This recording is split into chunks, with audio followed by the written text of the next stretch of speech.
हैं जहाँ पे भारत की सीमाएं, भारत से मुकाबला है, वहाँ पे लगाया। अब आप जो कहेंगे वो कहेंगे हाँ, क्या क्या बिगाड़ेगा, बिगाड़ेगा? लगाने तो वगैरह वगैरह। लेकिन एलओसी इंटरनेशनल बॉर्डर से जुड़े हुए संवेदनशील जगहों पर जब सही में 250 तोपें लगा दी जाएंगी मजबूर तो आपको होना सोचने ही के लिए मजबूर पड़ेगा। होना पड़ेगा कि भाई ये नौबत आई क्यों। ये नौबत क्यों आई, कैसे आई, इसको समझने से पहले आप ये जान लीजिए कि इससे ठीक पहले एक और घटनाक्रम हुआ था।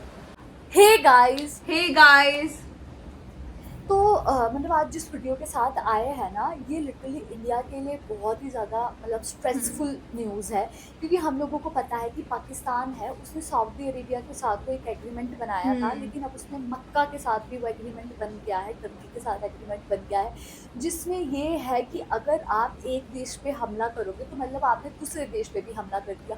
तो अगर मतलब चाहकर भी अगर पाकिस्तान है वो इंडिया पे अटैक करता है और अगर इंडिया उसका रिवर्ट भी करता है, तो मतलब वो जो 3 देश है, टर्की, सऊदी अरेबिया, वो भी उसमें इन्वॉल्व हो जाएंगे उस लड़ाई में। तो ये है इस एग्रीमेंट का मतलब। और इसमें ये बोला है कि अब पाकिस्तान को इंडिया 100 साल तक छू भी नहीं सकता। क्या ये सच होने वाला है, ये भी हम लोग जानते हैं।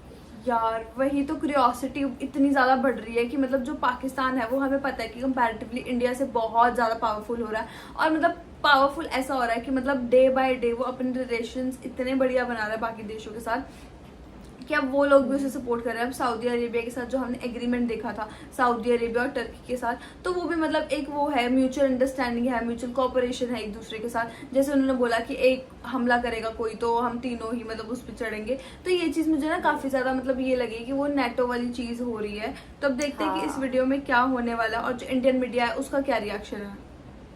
वही, सो फिर आप भी देखिए, हम भी देखते हैं। Let's start. जिस पाकिस्तान को हमने एक पिद्दी समझा था, मुनीर और शहबाज शरीफ, जिनको हम लल्लू पंजू समझा करते थे, साला सबसे डिफेंस एग्रीमेंट कर रहा है। हाँ। हमारे साथ कौन है भाई? नहीं, चाइना हमारे साथ है, नहीं, नेपाल हमारे साथ है, नहीं, बांग्लादेश हमारे साथ है, बिल्कुल भी नहीं। तुर्की हमारे साथ है।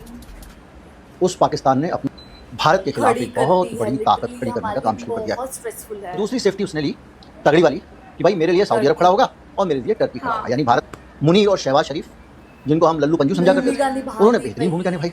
आप सोचिए, एक तरफ सऊदी अरब से संबंध बना रहा है, दूसरी तरफ ईरान से संबंध बना रहा है, और एक बेहतरीन कॉम्बिनेशन बना रहा है डिप्लोमेसी के फ्रंट पे। हम जाते हैं, गले मिलते हैं, हम जाते हैं, डांस देखते हैं, हम जाते हैं, ढोलक बजाते हैं, बांसुरी बजाते हैं, और आसिफ को जो फील्ड मार्शल है उनका, उसको बुला के डोनाल्ड ट्रंप लंच में बुला रहे हैं। उसी दौरान मोदी जी जब ट्रंप से मिलने जाते हैं तो वो व्हाइट हाउस में बाहर उनको लेने नहीं आते हैं। से देश पाकिस्तान ने ऐसी चाल चल दी है। चाइना के बाद अब तुर्क और सऊदी अरब भी आ गए। भारत 100 साल तक पाकिस्तान का बाल भी बाका नहीं कर सकता, ऐसा कहना है भारतीय। पाकिस्तान इतना फायदा उठा रहा है, साला सबसे डिफेंस एग्रीमेंट कर रहा है। अरबों के साथ, खासकर सऊदी अरब के साथ उसने डिफेंस एग्रीमेंट किया है। और अब पाकिस्तान का आसिम चुनीर तुर्की और कतर के साथ भी हमारे साथ कौन है भाई? चाइना हमारे साथ है, बिल्कुल भी नहीं। नेपाल हमारे साथ है, बांग्लादेश हमारे साथ है, बिल्कुल भी नहीं। पाकिस्तान हमारे साथ, यार लिटरली तुर्की हमारे साथ है, अजरबैजान हमारे साथ है, आर्मीनिया हमारे साथ है, नहीं, अमेरिका हमारे साथ है, फ्रांस हमारे साथ है, जर्मनी हमारे साथ है। सिर्फ हमारे साथ हमारे इलाके में पता है कौन है? जिसे योगी जी चिंगाड़ कर कहते थे ये तो तालिबानी है, महोदय ये तालिबान का सपोर्ट कर रहे हैं कांग्रेसी। हकीकत यह है कि आज की मोदी सरकार के साथ सिर्फ तालिबान है। हिंदुओं का अपमान नहीं हुआ। राजधानी दिल्ली में भारत माता की छाती पर तालिबान का दूतावास खुला हुआ है। बोर्ड पर अगर अकबर रोड लिखा है तो जाकर उसको कालिक पोत रहे हैं। तुम्हारी औकात अगर है मां का दूध पिया है तो अपनी सरकार से सवाल करो कि तुमने तालिबान को हाथ मिलाकर अपने मुल्क में बुलाया क्यों?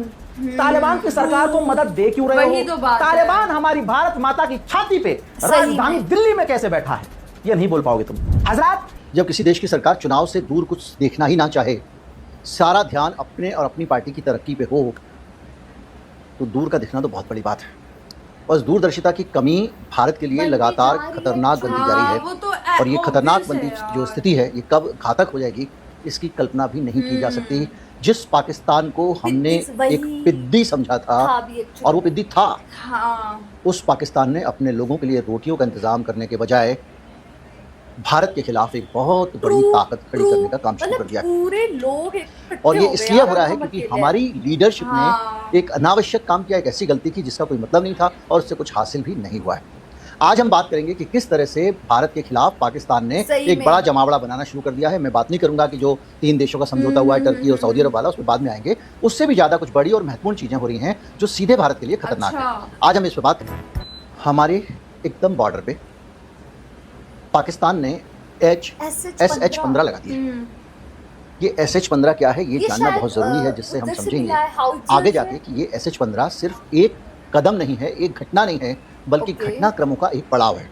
SH-15 एक 155 mm के व्यास वाली 52 कैलिबर की सेल्फ प्रोपेल्ड देखा, हम हाउसर। लोगों को पता Crazy। अब सेल्फ प्रोपेल्ड क्या होता है? सेल्फ प्रोपेल्ड का मतलब जिसको किसी दूसरी गाड़ी से, अगर कोई तोप होती है तो आप क्या करते हो, उसको ट्रैक्टर में या किसी चीज़ में बांध के ले जाते हो, बोले ये अपने आप ही चलती है। और ये इसको खास बनाती है। आपको उसमें खास बनने की क्या बात है? इसको खास इसलिए बनाती है क्योंकि ये चाइना में PCI 181 नाम से जानी जाती है, और खास इसलिए बनाती है क्योंकि इसके अंदर सेल्फ प्रोपेल्ड होने के कारण शूट एंड स्कूट की सुविधा है। अब ये क्या होती है? शूट एंड स्कूट की सुविधा वैसे समझिए इसको सरल तरीके से भाई साहब, जो आमतौर पे ज़्यादातर तोपों में नहीं होता है, इसलिए आपको इसमें अच्छा लगेगा, इसलिए आपको ये ठीक है। विशिष्ट है, ये पता लगेगा। इस तोप को क्या है कि समझ लीजिए गाड़ी के ऊपर तोप लगी है, ट्रक के ऊपर, ये मारेगी और भाग जाएगी। शूट एंड स्कूट, इससे क्या होता है? इससे जो मिलिट्री वॉर है उसके हिसाब से ये बड़े काम की चीज़ है। अच्छा। यहाँ से मैंने उठा के मारी आपको तोप का गोला, और ये 50 किलोमीटर दूर तक मार कर सकती है। इस पर डिपेंड करता है कि उसमें गोला कौन सा लगाया। अब मैंने यहाँ से आपको गोला चलाया, सो डैम क्रेजी। आप क्या करोगे? आपका पूरा वही। सिस्टम ट्रैक करेगा, यहाँ से गोला आया था, वापस जवाब मारो, तब तक वो गोला मार के भाग जाएगी दूसरी जगह पे। और इसकी रफ्तार थोड़ी बहुत नहीं, 90 किलोमीटर की रफ्तार से ही भाग सकती है। 90 तो चीन की ये बहुत तोप होते हैं भाई। उसने हमारे बॉर्डर पे वही। लगा दी है। अब हमारे बॉर्डर पे लगा दी है तो इसका सीधा मतलब ये है कि ये खतरनाक तोप, जो एक ब्लाइंड जिसको कहते हैं, वो बम्बार्डमेंट के लिए नहीं है। इस तोप के अंदर ऑटोमेटेड सिस्टम लगे हुए हैं जिनके ज़रिए ये बड़े प्रिसिशन के साथ ही फायर करेगी, कहीं पे भी नहीं होगी। पाकिस्तान ने इसको लगाया है कि जो इंडिया फेसिंग फॉर्मेशंस हैं, जहाँ पे भारत की सीमा है, भारत से है। मुकाबला है, वहाँ पे लगाया। अब आप जो कहेंगे वो कहेंगे हाँ, क्या क्या बिगाड़ बिगाड़ लगाने में तोप हाँ। वगैरह वगैरह, लेकिन LOC इंटरनेशनल बॉर्डर से जुड़े हुए संवेदनशील जगहों पर जब सही में। 250 तोपें लगा दी जाएंगी, 250 मजबूर तो आपको होना सोचने ही के लिए मजबूर पड़ेगा। होना पड़ेगा कि भाई ये नौबत आई क्यों? ये नौबत क्यों आई, कैसे आई? इसको समझने से पहले आप ये जान लीजिए कि इससे ठीक पहले एक और घटनाक्रम हुआ था। घटनाक्रम हुआ था कि साउथ मक्का में 3 देशों के लोग इकट्ठे हुए। पाकिस्तान हुआ, सऊदी अरब हुआ और टर्की हुआ। इन तीनों लोगों ने मिलकर तय किया जो हम तीनों एक, वही हमारा तीनों का दुश्मन भी एक होगा, वही हाँ। कॉमन होगा। मतलब ऑफेंस में नहीं, पाकिस्तान अगर किसी पे हमला करे अफगानिस्तान पे तो ये नहीं टर्की पहुंच जाएगा, लेकिन अगर पाकिस्तान पे कोई हमला करेगा तो बचाने आ जाएगा। हाँ। यानी एक दूसरी सेफ्टी उसने ली तगड़ी वाली सही में कि भाई मेरे लिए यार, सऊदी अरब कितना खड़ा होगा चालाक और मेरे है। लिए टर्की खड़ा होगा। यानी भारत सेफ हमला करे रहूंगा। तो मैं इन दोनों से सेफ रहूंगा। वही ये दोनों जगह पे पैर इस फंसाने वाला पूरे काम। गठबंधन को पूरा वही। चॉकआउट करने में मुनीर और शहबाज शरीफ, स्मार्ट जिनको हम लल्लू पंजू समझा करते थे, उन्होंने बेहतरीन भूमिका निभाई। उससे थोड़ा पीछे और चले जाइए तो यही ईरान बड़े मजे से, यही पाकिस्तान, माफ कीजिए, बड़े मजे से ईरान और करा रहा है, अमेरिका के वही बीच में हम वार्ता लोगों करा ने रहा वो है। भी देखा। आप सोचिए, वही। एक तरफ सऊदी अरब से संबंध बना रहा है, वही। दूसरी तरफ ईरान से संबंध बना रहा है, और एक भाई, बेहतरीन इंडिया, कॉम्बिनेशन बना रहा है इंडिया की डिप्लोमेसी तो के फ्रंट पे। बैंड बज हम रही जाते है। हैं, गले बैंड मिलते हैं, बज हम गई। जाते हैं, डांस देखते हैं, हम जाते हैं, ढोलक बजाते हैं, बांसुरी बजाते हैं और आ जाते हैं, और वो सीरियस कर रहा तरीके है। से हमको फॉलो कर रहा है। ये डोनाल्ड तो ट्रंप है। को सीधा हमारे खिलाफ छोड़ दिया उसने। आप सोचिए कि वहाँ के आर्मी चीफ को, जो फील्ड मार्शल है उनका, उसको वही। बुला के डोनाल्ड ट्रंप लंच में बुला रहे हैं। उसी दौरान मोदी जी जब ट्रंप से मिलने जाते हैं तो वो व्हाइट हाउस में बाहर उनको लेने नहीं वही, आते हैं, वही, स्टाफ वही। को भेज देते हैं। हम लोगों ये ने शायद हमने वीडियो और ये देखी पूरा का भी पूरा थी। जो वो कर रहा है, इसको करने के साथ साथ शहबाज शरीफ भी लगा हुआ है, मुनीर भी लगा हुआ है, और उनकी कितनी मल्टी डायमेंशनल फॉर्मेशन है कि देखिए, सऊदी अरब और ईरान एक दूसरे के दुश्मन है लेकिन पाकिस्तान के दोस्त हैं। और डोनाल्ड ट्रंप ने उसके बाद से लगातार कुछ पाकिस्तान को कुछ ना कुछ, अभी आएंगे कि हमारी वाली गलती क्या है। पाकिस्तान ने बहुत तरक्की करी है, बहुत ज्यादा। पॉज कर दो, स्टार्ट कर दो। यार देखा जाए ना कि मतलब जो पाकिस्तान है वो मतलब 100 साल आगे ही है इंडिया से, कि इसमें तो कोई शक वाली बात ही है नहीं, क्योंकि मतलब इतने ज़्यादा उसके सपोर्टर्स हैं, इतनी कंट्रीज उसको सपोर्ट कर रही हैं हर एक तरीके से।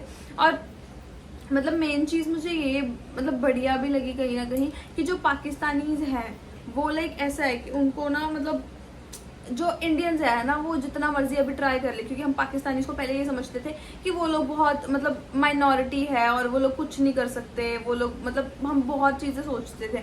बट जैसे जैसे अब टाइम बढ़ रहा है हमने देखा है कि पाकिस्तान जो है वो इतना ज़्यादा पावरफुल हो रहा है कि वो लिटरली इंडिया को भी पीछे छोड़ रहा है इस टाइम पे। तो this is really Seriously. Shocking. Seriously कहीं ना हमारे मुंह पे चमाटा ही है। देखा जाए पाकिस्तान में 3 चीज़ें, मतलब भाई ऑपरेशन सिंदूर के बाद मतलब पाकिस्तान में बहुत डे बाय डे वो डेवलपमेंट कर रहा है। जो एक दुश्मन Exactly. पाकिस्तान का, वो सबका दुश्मन है ना, वो सिर्फ उनका नहीं, अकेला पाकिस्तान का नहीं है। तो ये बहुत बड़ा मूव हो गया पाकिस्तान की तरफ से। और दूसरा, हम लोगों ने कि 2-3 दिन पहले एक वीडियो देखी हुई थी जहाँ पे हम लोगों को पता लगा था कि कैसे जो बॉर्डर है वहाँ पे जो SH-15 हाउइत्जर है वो तैनात किए गए हैं। जहाँ पे जो ये हाँ। एग्रीमेंट है ये टर्की के बीच और पाकिस्तान के बीच हुआ था, और ये हाइज़र वहाँ पे लग गए हैं, ये भी हम लोगों को पता चला। और दूसरी चीज़ ये भी है कि यार मतलब जो पाकिस्तान है वो अपने पॉलिटिकल रिलेशन काफ़ी अच्छे कर रहा है, जो कि इंडिया के लिए बहुत बुरी बात है। और हम लोगों का रिलेशन अच्छा है, रशिया के साथ हमारे रिलेशन अच्छे है। कहीं ना कहीं हम लोग बोल सकते हैं कि इजराइल के साथ भी हमारा ठीक है, बट हमारा किसी के साथ कोई ऐसा एग्रीमेंट नहीं है पैक्ट के अंदर कि मतलब अगर आप हमारे को अटैक करोगे तो हम आप पर अटैक करेंगे, ये नहीं है। तो ये बहुत मतलब एक स्मार्ट मूव हुआ है पाकिस्तान की तरफ से। तो आपका इस बारे में क्या कहना है, कमेंट करके जरूर बताइएगा। तो गाइस यही था हमारा रिएक्शन। अगर आपको अच्छा लगे तो हमारे वीडियो को लाइक करिए, शेयर करिए, कमेंट करिए। और अगर इस चैनल पे नहीं तो सब्सक्राइब करिए। बाकी हम लोगों ने अपने इंस्टाग्राम हैंडल का लिंक डिस्क्रिप्शन में दिया, अगर फॉलो करना चाहते हो तो कर सकते हो। Bye bye.